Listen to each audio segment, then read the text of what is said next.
Hello guys and welcome back to my channel. So in this video I will tell you that how to add checkboxes in Microsoft Excel.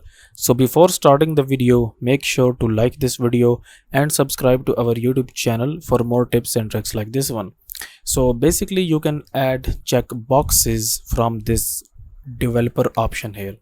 So if you don't see this option in your Excel, then first you need to basically activate it. Okay, so how you can basically activate it, you can just click on file, then go to this options and then click on customize ribbon here, and then here you can see this developer option. Okay, so it should be turned off, so you just have to check it and click on OK here, and then you will see this developer option here.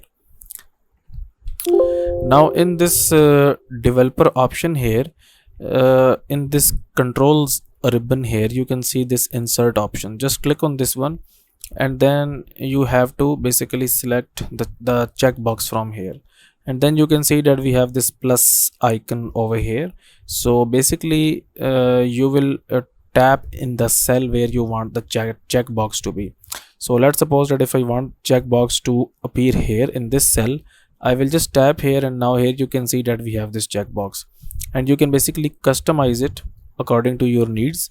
And you can basically, I will just move it right here, then you can copy this and then you can paste it, and there you have the second checkbox. Okay, and you can basically edit their text as well. How you can do this, you can just right click on edit text here, and you can change the text as well.